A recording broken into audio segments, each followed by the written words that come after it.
Gente, é com imensa alegria que anuncio para a igreja que hoje nós estamos entrando num capítulo novo do Evangelho de João.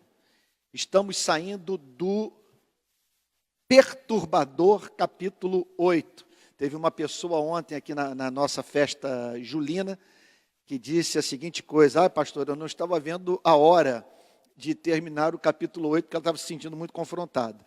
Uma outra pessoa me disse, no meio das exposições, a seguinte coisa: é um capítulo difícil, ele nos confronta, mas eu confesso, pastor, que eu senti algo doce no meu coração, pois é a verdade de Deus que está sendo comunicada, não é verdade? E outra coisa, quando nós pensamos no que instituições religiosas já fizeram, instituições religiosas já fizeram para roubar a fé do coração de gente que se dirigiu por um lugar como esse, na esperança de encontrar sentido para a sua vida, é alguma coisa que é testemunhado por toda a história da igreja e que mostra a relevância de um capítulo como aquele. É um capítulo que confronta aqueles que estão usando uma igreja como essa para afastar pessoas de Deus.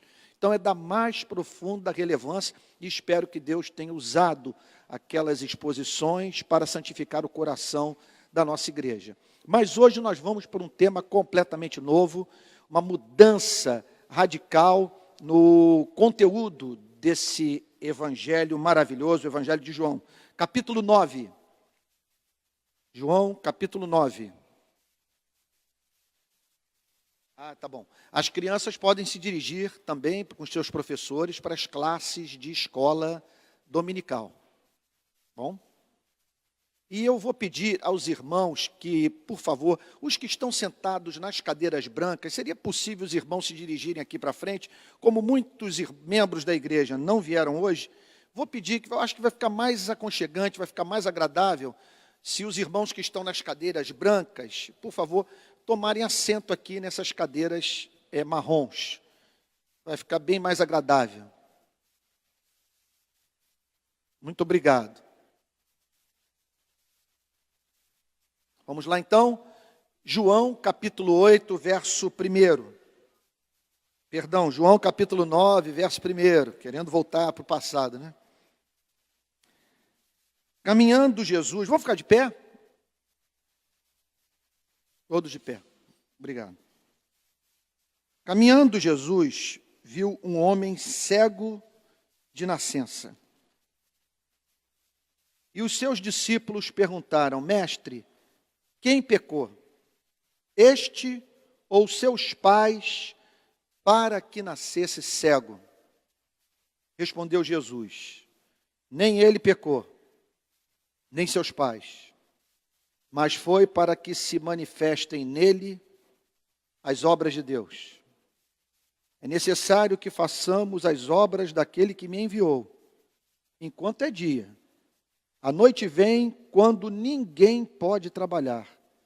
Enquanto estou no mundo, sou a luz do mundo. Vamos orar?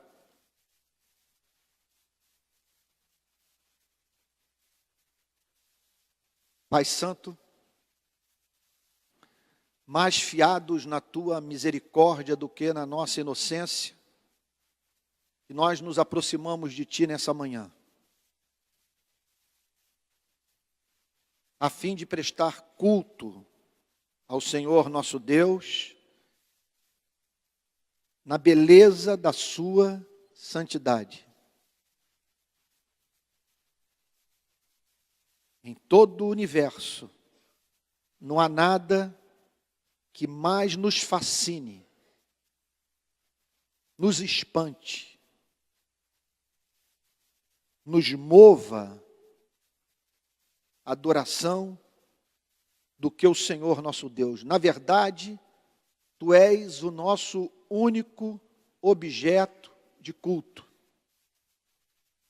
Como disse o Senhor Jesus para o adversário de nossas almas: ao Senhor teu Deus adorarás, e somente a Ele prestarás culto. De maneira que não há nada no universo, nem estrelas, sóis, galáxias, anjos, arcanjos, querubins, diante dos quais nos sintamos movidos a nos curvar e prestar adoração. Porque o nosso espírito foi feito para apenas se curvar, se submeter e adorar ao único ser do universo, que é infinito, perfeito em todos os seus atributos, pessoal, santo, santo, santo. De maneira, Senhor, que nós estamos aqui movidos pela nossa razão. Somos constrangidos à adoração. Não nos resta outra opção, senão prestar ao Senhor nosso Deus o culto que te é devido. Mas não apenas isso, Senhor, nós o cultuamos porque, além de tu seres excelente, tu tens sido bom para conosco. Tu tens enxugado nossas lágrimas, tu tens ouvido as nossas orações, tu tens nos preservado da queda, e quando entristecemos o teu espírito, mediante a confissão, o Senhor lança as nossas iniquidades no mar do esquecimento. Senhor querido, nesta manhã nós queremos pedir perdão pelas nossas iniquidades, por aquilo que pensamos, por aquilo que sentimos. Senhor, absolutamente incompatível com o que cremos. Nós pedimos perdão pelos pecados de omissão, pelos pecados de comissão. Pedimos perdão por não prestar ao Senhor nosso Deus o culto que te é devido. Nós nos arrependemos nesta manhã do nosso arrependimento, Senhor. Arrependimento sem lágrimas, arrependimento sem mudança de vida, arrependimento sem contrição, Senhor. Pedimos perdão. Ó Deus, mas contigo está a misericórdia, a graça, a longanimidade, para que o amemos, o sirvamos e o temamos. E por isso nós nos apropriamos deste perdão nesta manhã, Senhor. Ó Deus, e rogamos a Ti, que Tu nos ajudes a viver todos os dias da nossa vida para o Teu louvor. Senhor, Tu sabes que recebemos aqui, nesta manhã, pessoas que estão enfrentando tribulações na vida. E nós queremos pedir por elas, porque nestes encontros, Senhor, é de se esperar que o Teu poder libertador se manifeste, Senhor, consolando, edificando, salvando, curando, e pedimos que Tu faças assim por aqueles que se encontram entre nós e que sofrem, Senhor. Senhor, nós rogamos a Ti, que por amor do Teu nome, o Senhor livre a Tua igreja de sofrimento físico, de dor, Senhor, de necessidade de tomar analgésico para se livrar, Senhor, de sofrimento crônico. Que nesta manhã o Senhor traga cura nas suas asas, em nome de Jesus. Que o Senhor toque no corpo, na mente, Senhor, no aparelho circulatório, nos nervos, Senhor, na pele, nos ossos, no sangue, Senhor. Mostra que há Deus em Israel. Senhor amado, nós pedimos a Ti pelos endividados, por aqueles que não estão conseguindo honrar os seus compromissos financeiros, por aqueles que veem suas dívidas se avolumarem, Senhor. Deus amado, em nome de Jesus, oferece a esses irmãos uma saída. Ajude-os a honrar os seus compromissos e terem também domínio próprio, Senhor, na administração dos recursos financeiros. Nós pedimos a Ti pelos desempregados, Senhor. Que esta semana seja semana de abertura de porta de emprego, Senhor. Sustenta o Teu povo nesse deserto, nosso Deus e nosso Pai.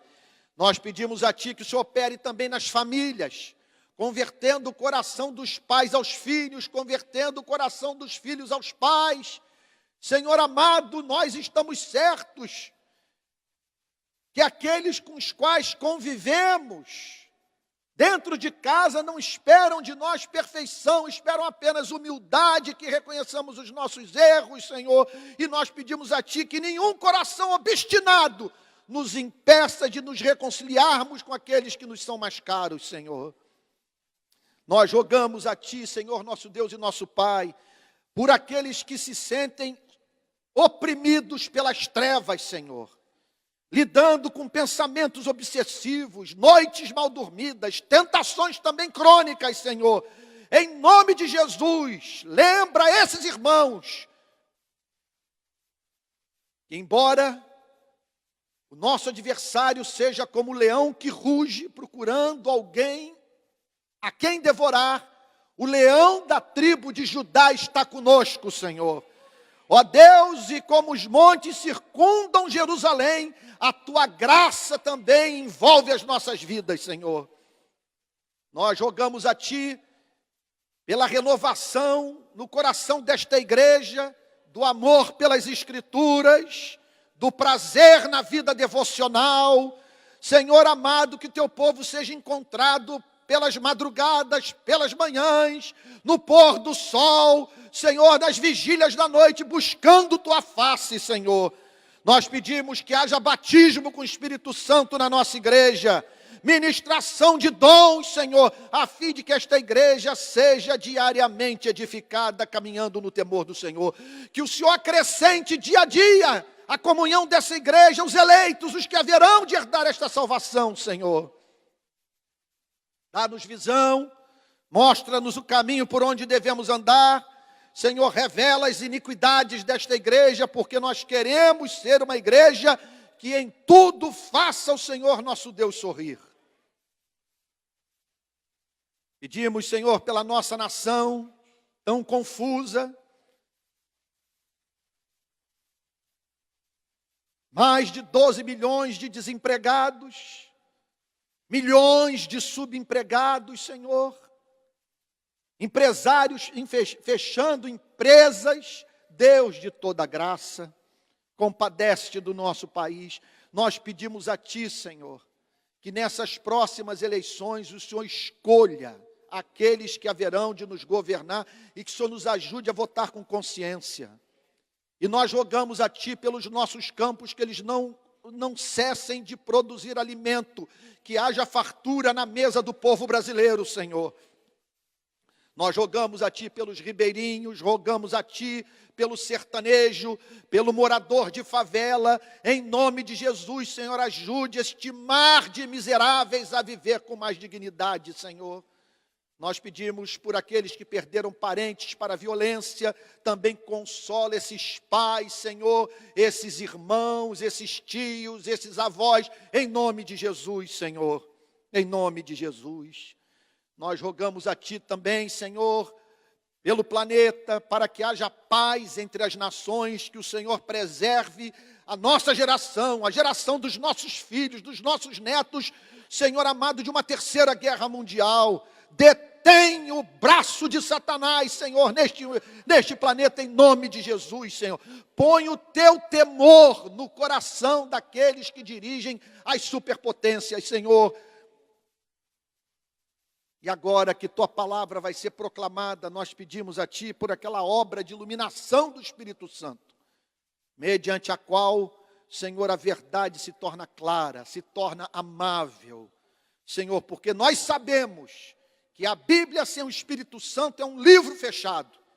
Envia Tua luz e Tua verdade, para que nos guiem e nos levem até o Teu santo monte. É o que nós pedimos em nome do Senhor Jesus, mais uma vez, com perdão dos nossos pecados. Amém. Amém. Podem ficar sentados.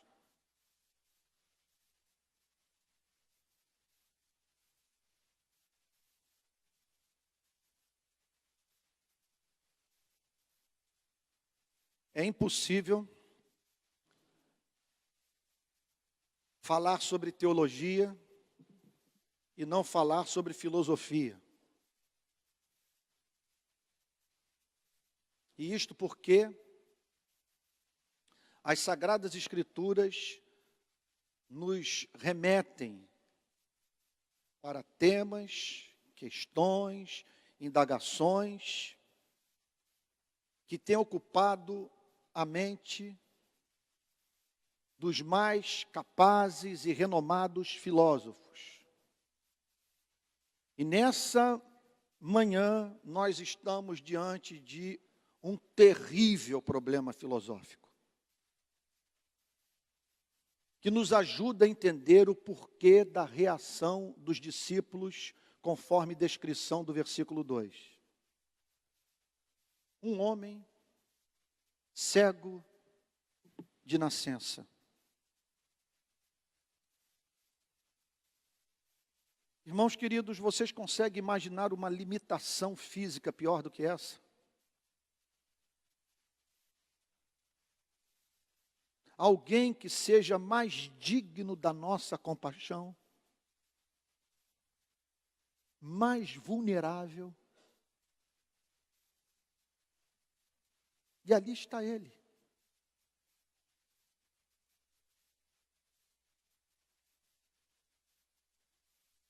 Não se pode dizer que ele usou os seus olhos para contemplar a iniquidade, porque ele nasceu cego.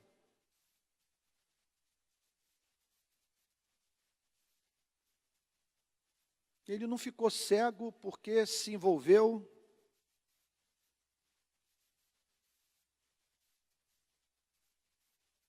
com uma guerra injusta, da qual ele deveria ter se recusado participar, e que por isso, numa explosão de uma granada, ele perdeu o sentido da visão.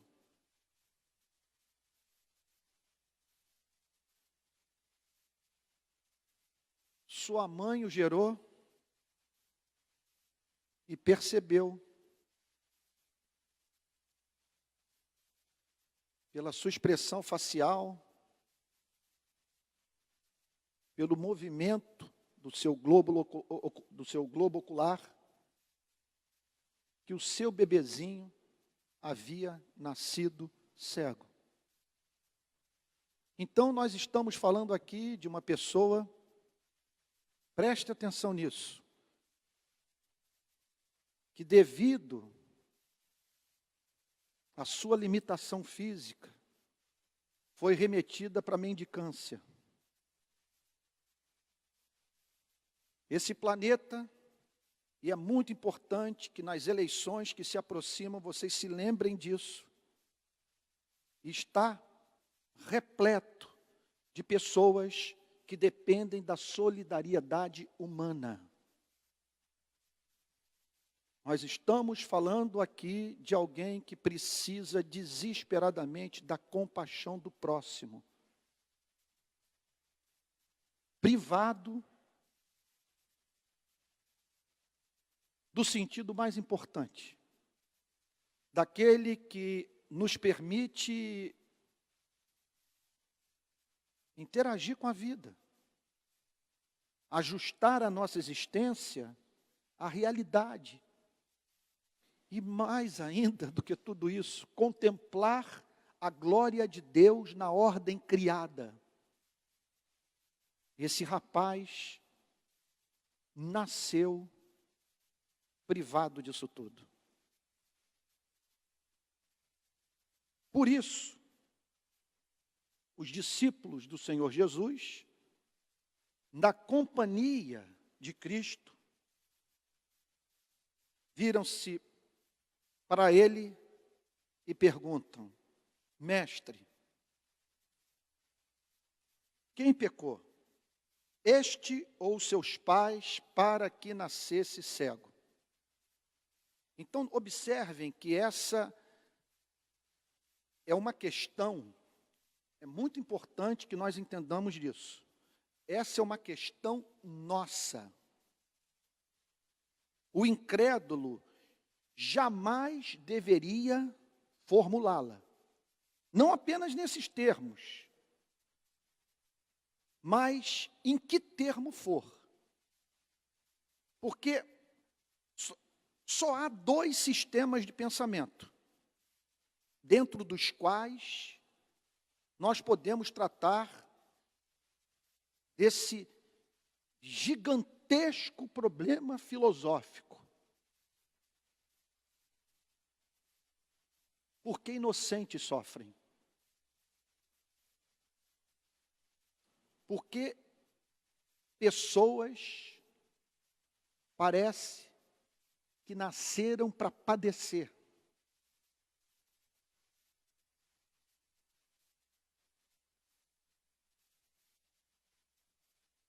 Um sistema de pensamento é o que parte da pressuposição que não há um Criador, que um culto como esse, por exemplo, é subproduto de uma explosão cósmica, que nós estamos aqui, os irmãos sentados nessas cadeiras, e eu de pé, em razão de um choque do nada com o acaso.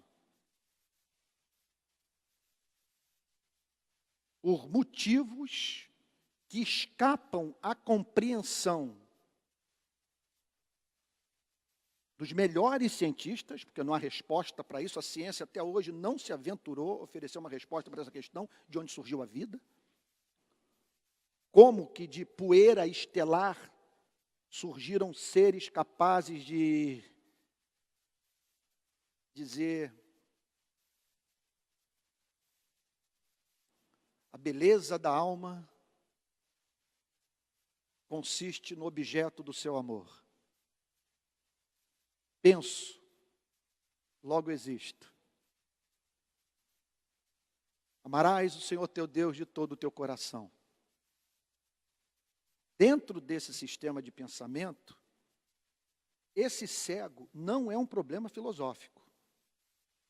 Porque você não tem que esperar viver num universo onde não haja pessoas cegas, se a origem da vida deve-se ao acaso. Uma pessoa cega é um problema nosso, não é um problema do agnóstico. Não é um problema do ateu. O sistema de pensamento deles só os leva a lidar com fatos para os quais não há o mínimo propósito. E é muito importante que os amados irmãos entendam isso, especialmente numa manhã como essa, que os irmãos estão abrindo mão, pelo menos até agora, a não ser que o Espírito Santo caia, do primeiro tempo de uma partida de futebol. Vêm numa manhã de sol, poderiam estar na praia, se dirigem para um lugar como esse, e por que nós o fazemos? Por que que eu o faço? Porque é essa fé que mantém a nossa sanidade mental, a gente só não enlouquece. Esse é o ponto que eu tenho em comum com vocês, com cada membro dessa igreja, e penso que vocês têm comigo. Esse é o grande elemento de afinidade nas nossas vidas. A gente vê os fatos, a criança que leva uma bala perdida numa favela. Sabe, essa semana, vendo o documentário sobre a guerra do Vietnã, aquela menina de 7 anos que escapa de uma explosão, que foi uma das fotos que mais percorreram o planeta. E no documentário aparece o fotógrafo que tirou aquela fotografia. Um avião vietnamita, do Vietnã do Sul, joga uma bomba, me parece, uma napalm, numa aldeia, atingindo, portanto, o próprio povo vietnamita, julgando que estava atingindo os Vietcongs, os comunistas. E o que aconteceu? O fogo, as labaredas pegaram uma aldeia e lá estava aquela menina de 7 anos escapando nua, com seu dorso todo queimado. Foi o único momento do documentário que eu chorei. Como elaborar uma coisa como essa? E esse que é o seu e o meu problema. O que nos tornou grandes, a capacidade de pensar, por isso nós somos superiores a Andrômeda, por isso que nós somos superiores à Via Láctea, somos superiores ao céu, porque sabe, o céu não faz perguntas para a vida. Não tem, o sol não tem consciência de si mesmo. Nós temos. Mas aí, conforme ressalta Pascal, reside a nossa miséria. Porque isso tudo nos põe para pensar. E nos faz manter contato com um fato como esse? Por que pessoas nascem cegas?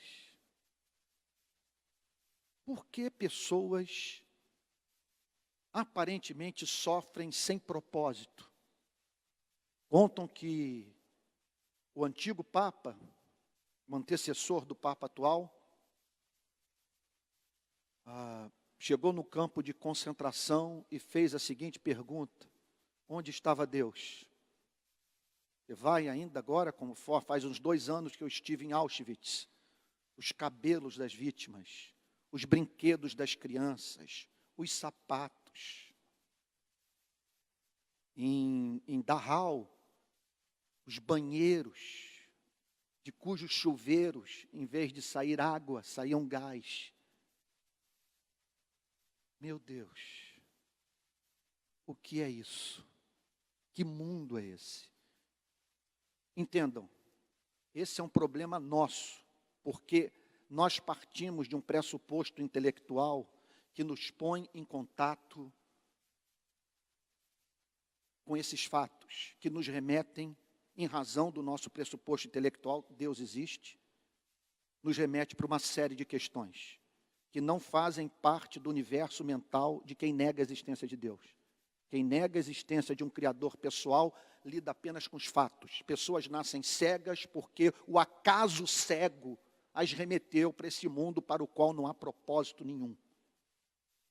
Esqueça a ideia de encontrar sentido para a vida. Como diz Freud, já citei isso aqui recentemente, no mal-estar na civilização. Não conte com a psicanálise para promover felicidade. Essa não é a meta da psicanálise. Porque para ele, Freud, felicidade é tema da religião, que ele não acreditava. Mas ele entendia que o homem lida com questões cujas respostas só podem ser de natureza religiosa. Essa semana eu acabei de ler um livraço chamado 12 Lições da História, de Will e Ariel Duran.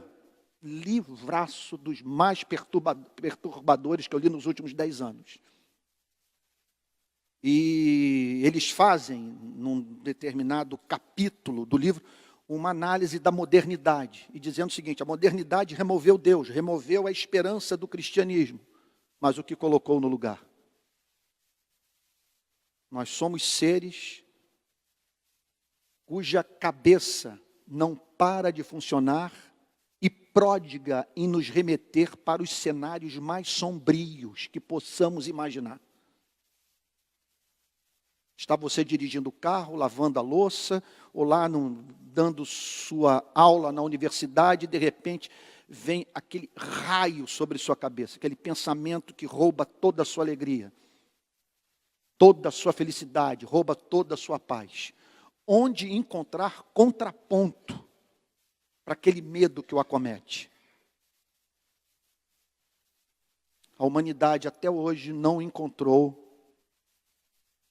um local de repouso, exceto o colo do Deus Todo-Poderoso, que levou Agostinho a dizer: tu nos fizestes para ti, e o nosso coração não encontra descanso enquanto não descansa em ti. Sem o Deus de Israel, o cobertor é sempre curto. E aqui estão os discípulos lidando com essa questão. É uma questão intramuros, é uma questão, e permitam-me dizer, do religioso. E falando de uma forma mais específica, é uma questão dos cristãos. Em razão de crermos no que nós cremos, nós nos sentimos movidos a sair em busca de uma resposta para essa questão central.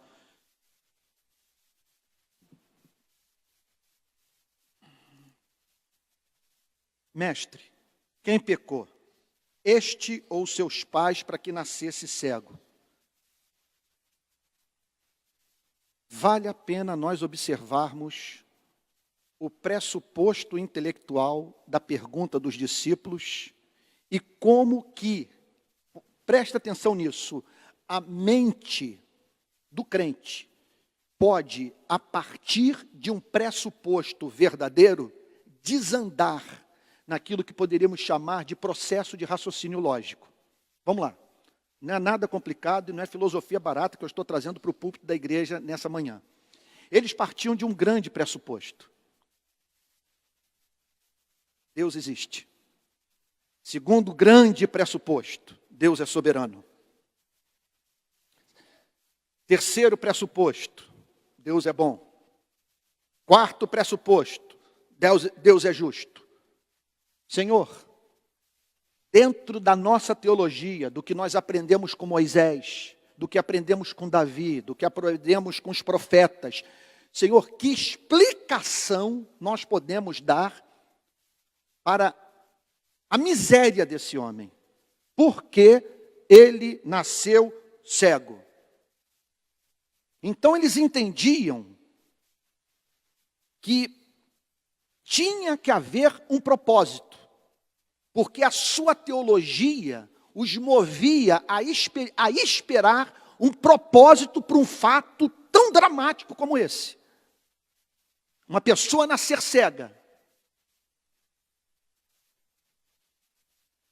Em conexão a isso, eles tratam de se dedicar a uma tarefa que em teologia é chamada de teodiceia. O que é a teodiceia?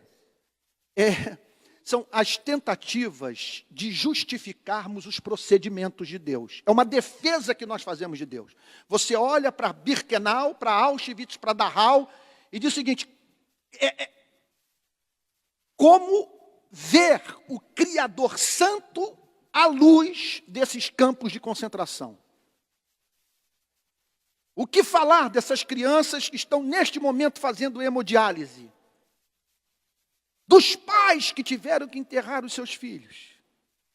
Como no enterro daquele menino que foi morto por bandidos na Vila Vintém, há coisa de 20 dias. Eu estava do lado da mãe no exato momento em que o caixão era introduzido na sepultura.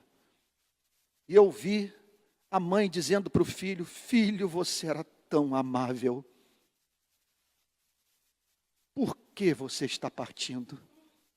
Eu presenciei o último momento em que aquela senhora pôde contemplar o rosto do seu filho. E os discípulos, então,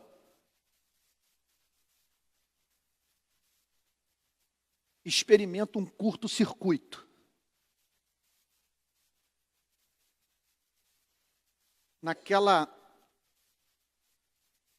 tentativa de encontrar uma explicação teológica para o sofrimento com o qual eles se depararam naquele dia em Jerusalém. Eles acreditavam na seguinte coisa: ou essa criança está sendo punida pelos pecados dos seus pais, ou essa criança pecou. Quer dizer, agora um adulto mendigando pão diante do qual eles estavam. Dentro do nosso sistema de pensamento, vocês observem, portanto, o quanto que nós podemos nos envolver com conflitos intelectuais e com consequências profundíssimas para a nossa vida emocional por não pensarmos bem, por não sabermos argumentar de modo teológico, por não sabermos usar as Sagradas Escrituras. Ou por permitirmos que a nossa leitura dos fatos da vida seja condicionada por uma teologia que se tornou estreita por conta da cultura, por conta da limitação, da incompetência dos teólogos, dos pregadores, dos bispos. Eles acreditavam, portanto, que um fato como aquele só podia ser explicado de duas maneiras. Número um, Deus puniu o pecado dos pais naquele bebê. Por isso ele nasceu cego. Número 2, aquele bebê pecou quando estava no ventre da sua mãe. Eles acreditavam nisso e isto era ensinado em Israel naqueles dias. E entendam, esse raciocínio tacanho não era gratuito, porque eles estavam familiarizados com alguns textos. Por exemplo, a luta de Esaú e Jacó no ventre. Então havia rabino que dizia o seguinte: olha a iniquidade presente no coração de Esaú no ventre. Então é possível uma pessoa pecar ainda no útero de sua mãe. Acreditavam nisso. Davi dizendo: em pecado me concebeu a minha mãe.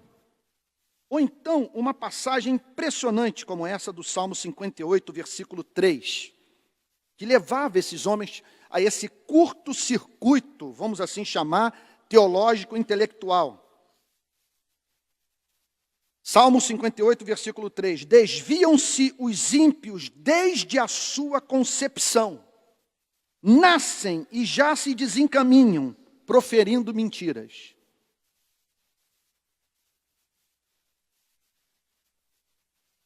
Quem pecou? Este ou seus pais, para que nascesse cego. E para quem está lidando com esses fatos, do ponto de vista do Novo Testamento, após a revelação do Evangelho, tem que lidar com uma outra questão das mais complexas. O culto de adoração a Cristo prestado por João Batista no ventre de Isabel. Quando Isabel diz: o meu filho estremeceu no meu ventre quando sentiu a presença do seu Salvador. Mistério, a Bíblia lança pouca luz sobre esses fatos e nós não devemos avançar na nossa teologia se nós não dispomos de luzes que nos permitam falar aquilo que os teólogos jamais ousaram dizer. Pois bem, o mais importante de tudo nessa passagem é a forma mediante a qual o Senhor Jesus lidou com as questões intelectuais dos discípulos. É um encanto, gente. E é algo que aumenta o nosso amor pelo nosso Senhor e Salvador Jesus Cristo. Lá estavam os discípulos dizendo: mestre, perguntando para o seu Salvador: quem pecou? Este ou seus pais, para que nascesse cego? Respondeu Jesus: nem ele pecou, nem seus pais. Então vocês observem, portanto, a importância de nós, ao formularmos ou elaborarmos a nossa teologia, nos mantermos num contato ininterrupto com Cristo, a fim de que nós não venhamos a cair num labirinto mental. E pelo fato da nossa teologia ter se tornado por demais estreita, nós passarmos a lidar com dúvidas, vejam só, que são fruto da ignorância. Fruto da falta de luz, fruto da busca real, sincera, apaixonada pela verdade. Nem ele pecou, nem seus pais. Eu fico imaginando a cabeça dos discípulos. Então, o que vem por aí? Que explicação dá? Se não foram os pais que pecaram para que essa criança nascesse cega, ou se ela não cometeu nenhuma iniquidade ainda no ventre de sua mãe, como explicar um fato como esse? Ou Deus é bom e não é todo poderoso, isso escapou ao seu controle, ele é bem intencionado, mas não tem domínio sobre o mundo que ele criou. Ou então, o pior de tudo, ele é todo poderoso, mas não é bom. Ele tem um prazer sádico em ver seres humanos sofrer. Abro um parênteses aqui para lembrar a todos o que Jonathan Edwards declara sobre o fundamento do culto cristão. Nós amamos a Deus não apenas por Ele ser autoexistente, imutável, único, infinito. Nós não amamos a Deus apenas por Ele ser sábio. Nós não amamos a Deus apenas por Ele ser todo-poderoso. Nós não amamos a Deus apenas por Ele ser onipotente. Porque nós não amaríamos um ser que tivesse toda a sabedoria para usar o seu conhecimento para a prática do injusto. Nós o amamos porque Ele é santo, santo, santo. Nós o amamos porque o nosso Deus é Deus apartado de toda iniquidade, de todo mal moral. O nosso Deus é amor. Por isso que nós o amamos. Nós o amamos em razão dos seus atributos morais, que os distinguem do diabo. que tem muito poder, mas que jamais se tornará objeto do nosso culto. Não apenas por ser finito, mas por usar do poder que tem para a prática da injustiça. Nem ele pecou, nem seus pais. E aí, meu Deus, a impressionante declaração. Mas para que se manifestem nele as obras de Deus. E aqui, presta atenção, ou é isso, ou esqueça a ideia de você encontrar felicidade no universo. Ou é isso, ou nada. É muito importante que nós entendamos este ponto. É importante que destaquemos o fato de que estamos aqui nesta manhã buscando a presença de Deus porque nós usamos o cérebro. É isso que o Evangelho faz conosco. O Evangelho nos põe para parar para pensar. E uma declaração como essa ressalta o fato de que ou a resposta está com o Evangelho, ou então a realidade última é absolutamente apavorante. O que nos resta é uma depressão metafísica para a qual o divã não oferece a mínima solução. A mínima solução. Mas foi para que se manifestem nele as obras de Deus. Aqui nós somos remetidos para um outro mundo. E aí eu me lembro nessas horas das palavras do grande C.S. Lewis. Não é a fé em Deus que me dá esperança, mas a fé nesse Deus. Que Deus? Soberano. Que usa a desgraça para a promoção dos seus planos eternos. Que tem controle sobre o cosmos. Deus que criou o universo no qual cada átomo lhe diz amém. Todos os sóis, estrelas, galáxias, homens, mulheres, anjos, arcanjos, querubins, todos se curvam diante daquele que diz: a porta que eu fecho ninguém abre, a porta que eu abro ninguém fecha. E é isso que o Senhor Jesus está dizendo. Foi para que se manifestem nele as obras de Deus. Portanto, gente, suspendamos as dúvidas. Aguardemos o final da história. Tudo que nós vemos hoje é um homem cego à beira da estrada. Mas o que o Evangelho nos diz é que há alguém que ama mais aquele homem do que você o ama. Que exerce governo soberano sobre sua vida. E que haverá de extrair da desgraça um bem de valor incalculável. E que o considerado miserável é objeto do amor eletivo de Deus. Por isso, você que tem parentes que enfrentam limitações físicas, pessoas que você ama e que sofrem, que enfrentam dor crônica, pare para pensar na possibilidade de aquela limitação representar para a vida daquela mesma pessoa que você ama um ganho que você desconhece. O que nós temos de antemão entender é que a ideia de nós botarmos Deus na parede e de nós o confrontarmos e lançarmos dúvidas quanto aos seus procedimentos para com os homens,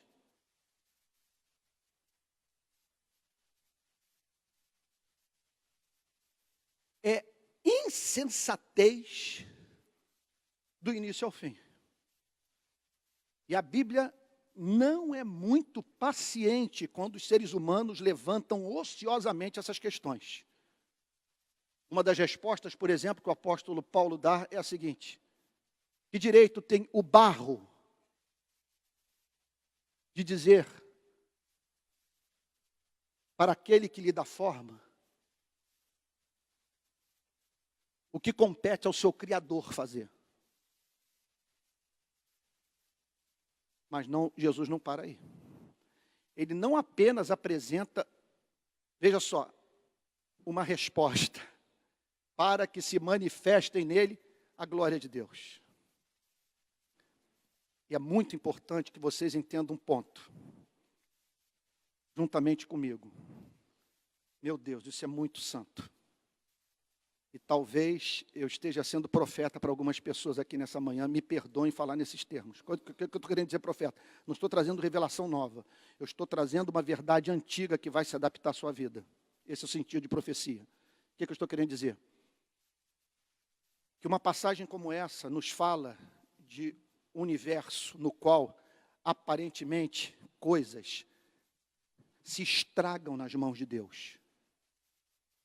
E ocorre de Deus, ao reconstruí-las, transformá-las em algo que elas não se tornariam se elas não tivessem se estragado nas mãos de Deus. Estéril.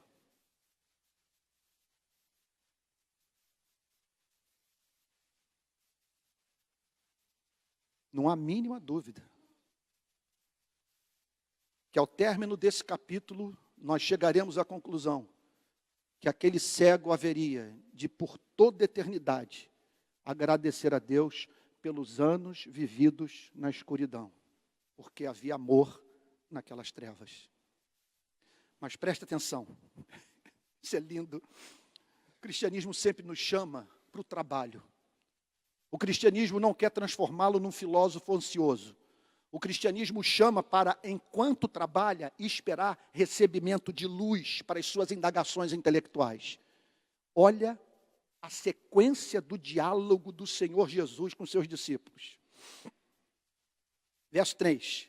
Nem ele pecou, nem seus pais, mas foi para que se manifestem nele as obras de Deus. Então, tome cuidado. Quando você vir alguém passando por sofrimento, jamais faça o trabalho dos amigos de Jó. Não, veja só, não procure assento no trono de Deus e atribuindo o sofrimento humano a um pecado específico. Nós não estamos habilitados a fazer esse tipo de avaliação. Calvino, comentando sobre essa passagem, ele fala, observe, por exemplo, a vida, o destino dos discípulos. Observe Estevão, por exemplo. Estevão, aparentemente, Deus deu a ele o tratamento que é digno de ser recebido por um bandido. Contudo, era um amável servo de Deus, passando por um terrível sofrimento, sendo apedrejado. Mas a maravilha é o verso 4. É necessário que façamos as obras daquele que me enviou. Isso, eu falei, hoje, antes de subir para o púlpito, eu falei, eu vou botar um lenço aqui na minha Bíblia, que eu não sei o que pode acontecer, por prever os sentimentos que aflorariam no momento da exposição da passagem. Porque como calcular o valor do que o Senhor Jesus está dizendo para eles? É necessário que façamos as obras daquele que me enviou. A igreja não foi chamada apenas para pensar bem, a igreja foi chamada para atuar na vida. E onde os discípulos estavam vendo um problema filosófico, Jesus via uma oportunidade de revelar o Pai. Isso é espetacular. Isso é lindo, gente. Como que bênção poder expor um livro como esse. É necessário que façamos as obras daquele que me enviou. É necessário, é teologicamente necessário, é filosoficamente necessário. É questão muito mais séria do porquê desse homem ter nascido cego. Que entendamos que Deus nos chamou para fazermos alguma coisa na vida. A obra do Pai. É necessário que façamos as obras daquele que me enviou, porque são múltiplas, enquanto é dia. Porque a noite vem quando ninguém pode trabalhar.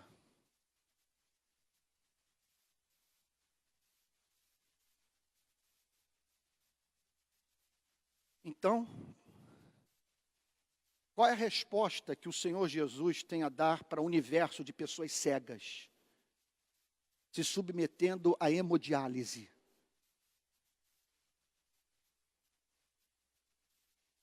Em estado vegetativo, em hospital público. Qual é a resposta que Jesus tem para dar para um mundo de fome, de desigualdade, de exploração da mão de obra da classe trabalhadora? O que o Senhor tem, Jesus tem a dizer num mundo de guerras desnecessárias, de favelas, de revoluções tolas? O que o Senhor Jesus tem a dizer para uma igreja que vive num mundo que agoniza? Que essa oportunidade, quer dizer, que a vida nesse planeta jamais se repetirá. Que nós estamos diante de uma oportunidade única de servir a Deus em circunstâncias que jamais se repetirão. Olha o que o Senhor Jesus declara. É necessário que façamos as obras de Deus enquanto é dia, enquanto o coração bate, enquanto a mente funciona, enquanto você está em condições de oferecer respostas para um mundo que agoniza. Enquanto é dia. Enquanto você mantém a comunhão com Deus, enquanto você é a habitação do Espírito Santo, enquanto Deus derrama dons e acrescenta talentos em sua vida, e faz com que recursos das mais diferentes naturezas cheguem a você e a mim. É necessário que façamos as obras daquele que me enviou enquanto é dia, porque a noite vem quando ninguém pode trabalhar. Quando você não pode mais sair da cama. Quando você percebe que o sol da sua vida já está se pondo. Quando você morre. Não conheço declaração que mais nos ajude a estimar o dom da vida do que essa. Ele chama a essa presente vida de o dia, no qual Deus nos concede oportunidade de servi-lo no mundo de pessoas que gemem. O que o Senhor Jesus está dizendo é o seguinte: em vez de vocês se dedicarem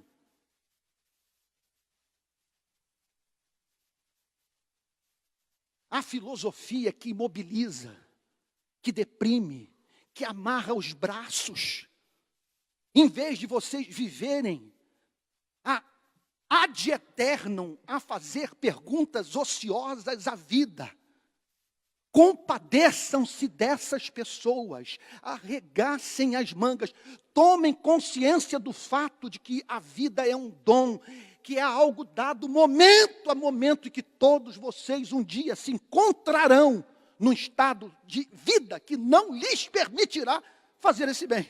Vocês caminham para a morte, vocês duram pouco.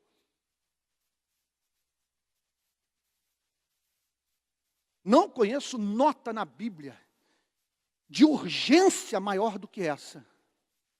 Olha, repito, é necessário que façamos as obras daquele que me enviou. Que vocês se juntem a mim nessa obra que revela a beleza do Pai, através da qual, no mundo de trevas, pessoas deixam de confundir Deus com o diabo. É necessário que vocês se juntem a mim e que façamos as obras daquele que me enviou.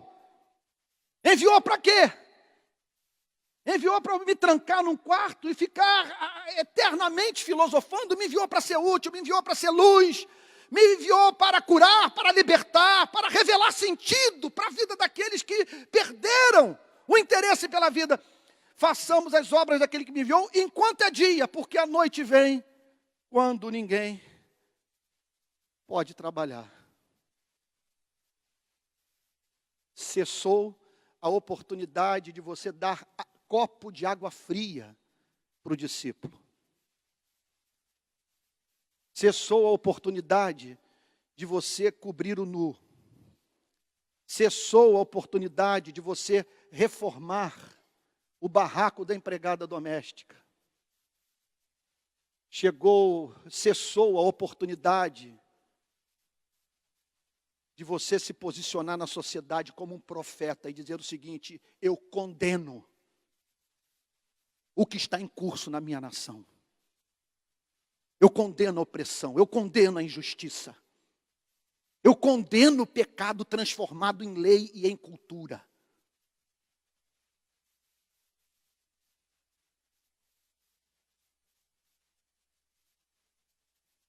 Gente, uma pergunta que nesse momento o Espírito Santo faz a você e a mim.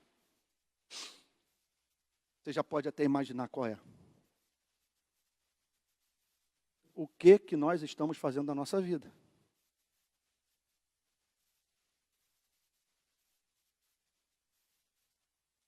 A pergunta não é se você está filosofando bem, se você tem uma resposta teológica para aquela cegueira. A pergunta é se Deus está tocando, abraçando, falando, ouvindo, vendo através do seu corpo, do meu corpo. A questão é, quem hoje glorifica a Deus por você estar vivo? Quem hoje pede para que você não morra porque sua vida faz diferença nesse planeta? Eu não estou falando da sua mãe e do seu pai. Eu estou falando do estranho, que olha para você e diz: ele me ama como um irmão.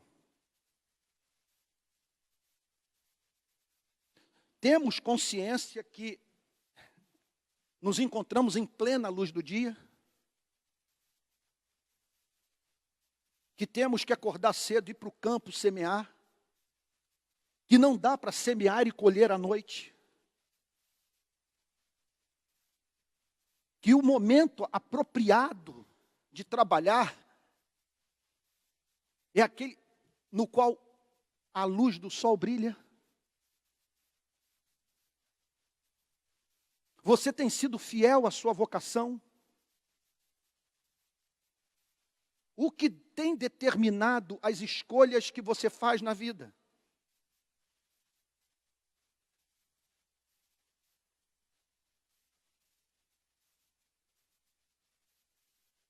Não quero ser dramático. É claro que a tentação que passa pelo seu coração passa pelo meu. Vou pegar minha cidadania europeia e vou sumir desse país. Pegar minha mulher, meus filhos, vou embora. Parar de ficar apavorado quando o motociclista para do meu lado, com outro na garupa. Parar de ficar preocupado que meu telefone está grampeado. Tem gente acompanhando meus passos. Tem gente que não gosta de mim.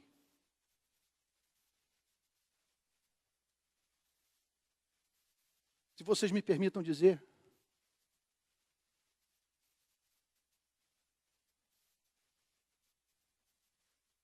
que Deus me livre de esquecer o velho conselho da minha querida sogra.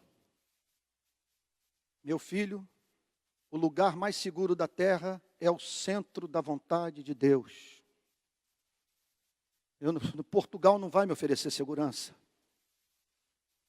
Me oferece segurança estar envolvido com as obras daquele que não vai permitirá que eu parta antes de cumprir a minha missão. E que me permitam usar o português coloquial, o barato da vida é você se perceber como veículo da misericórdia do Criador. Tem um hino em espanhol, que é um dos mais lindos, eu canto quase que diariamente, eu não sei quem fez essa canção. Se não me falha a memória, eu aprendi com o pastor Inésio.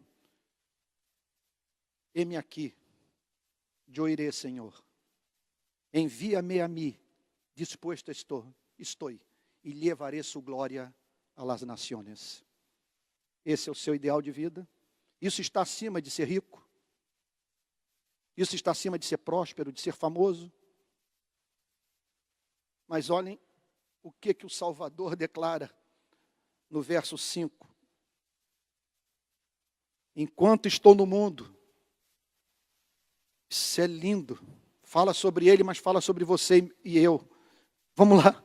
Enquanto eu estou no mundo, enquanto eu estou vivo, enquanto meu coração bate, enquanto não chega o dia da minha crucificação, eu sou a luz do mundo. Enquanto eu estou neste planeta, pessoas enxergam melhor, pessoas passam a saber quem são, de onde vieram, para onde vão, qual é o sentido das suas vidas. Vocês têm dúvida que Jesus é a luz do mundo? Por que eu tenho que pedir domínio próprio para controlar minhas emoções e a pregação não se tornar uma coisa caricata? Por causa de uma declaração como essa, absoluta certeza de que Jesus é a luz do mundo, porque Ele lança luz sobre as grandes questões da vida. Ele nada na mensagem de Cristo é trivial, tudo lida com questões de vida ou morte. E aqui Ele está dizendo, enquanto eu estou no mundo, eu sou a luz do mundo. Então observem, preste atenção, gente, se nós queremos imitar a Cristo, há conexão entre uma coisa e outra. É necessário que trabalhemos durante o dia. Jesus não está falando isso apenas para a igreja, Ele está falando para si mesmo, sobre sua própria vida. O que equivalia ao dia de Cristo? A sua existência concreta, os dias da sua carne, da sua encarnação, aqueles 33 anos que Ele viveu nesse planeta. Esse é o meu dia. A noite está se aproximando, quando eu vou morrer. Serei arrebatado, o mundo não deixará de ter luz. Mas eu entendo que a minha presença em carne e osso neste planeta possibilita pessoas a enxergarem melhor. Enquanto eu estou no mundo, eu sou a luz do mundo. Irmão, será que nós não poderíamos dizer isso sobre as nossas vidas também? E não é soberba dizer o seguinte, que essa glória se reflete na minha vida. E eu peço a Deus, segundo sua soberana vontade, longevidade, porque enquanto eu estou no mundo, eu também, em alguma extensão, de modo infinitamente menor, sou luz do mundo. E eu quero usar desta oportunidade para que pessoas enxerguem, para que pessoas vivam melhor, com mais dignidade, para que o reino de Cristo avance. Enquanto estou no mundo, sou a luz do mundo. O que ele está dizendo é o seguinte, não vou abrir mão. E olhem que ele está aqui há uns 4 meses da sua morte. A Páscoa está chegando. E aqui ele está dizendo, em esses 4 meses, 6 meses que me aguardam, vou vivê-los intensamente, porque há algo em mim, uma glória, a presença do próprio Pai, que me permite ser útil, que me permite fazer as obras do Pai. Presta atenção, o que são as obras do Pai? É aquilo que o Pai faz na história através de mim, que torna o Pai conhecido. Torna o Pai conhecido. Mais adiante, no domingo que vem, nós vamos ver o que o Senhor Jesus fez por este cego. E como que a obra feita na vida do cego revelou um Deus soberano, um Deus eterno, um Deus misericordioso, um Deus que exerce controle sobre a vida. Meu amado irmão, querido irmão, minha irmã, estou olhando aqui para o relógio e não quero chamar de prazer carnal você ver o finalzinho aí do jogo de futebol, que eu também tenho interesse em ver. Mas não é por isso que eu estou parando. Porque também, percebendo o fato que muitos membros da nossa igreja não vieram hoje, eu gostaria de tratar mais extensamente sobre esse tema no domingo que vem. Agora, não há mínima dúvida, gente. Eu não sei quanto a você, mas nessa passagem o que mais me abalou é: enquanto estou no mundo, sou a luz do mundo. É necessário que façamos as obras de Deus enquanto o sangue circula nas veias, enquanto o coração bate, enquanto nós não estamos numa cama impossibilitados de servir. Me perdoem dizer, enquanto o corpo não está no caixão. Então, a nós nos cabe, e isso pode ser feito com humildade, nos apercebermos do que Deus já fez em nossas vidas.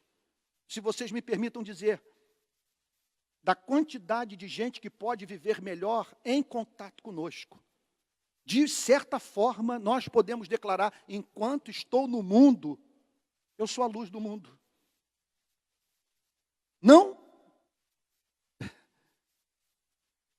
por algo inerente na minha vida que me faz fazer alguma diferença, mas por participar dessa vida, por representar para esse planeta o que o sol representa para a lua.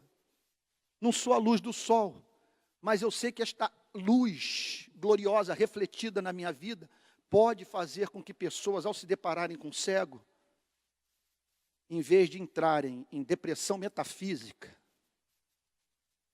pensem em usar daquela oportunidade para glorificar a Deus. O que eu tenho para lhe dizer, portanto,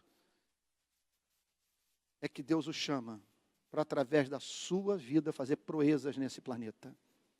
E eu tenho certeza nessa manhã que estou me dirigindo a pessoas que Deus vai levantar nesse país nos próximos anos, em nome de Jesus.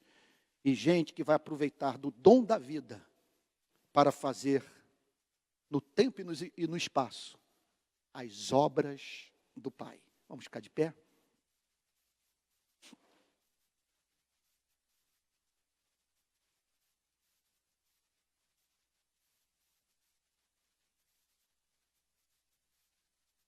Pastora Luísa, podia orar pela igreja? Orar por mim?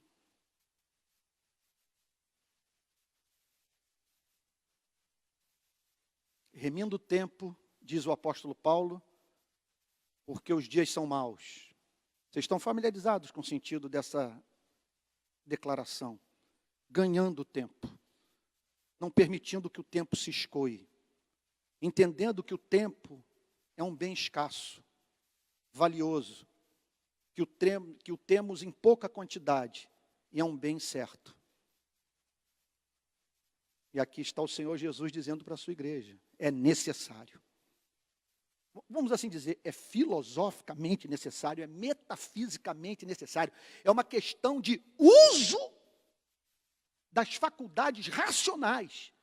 Entender que enquanto é dia, Deus nos concede a oportunidade de fazermos neste planeta as obras do Pai. Vamos orar.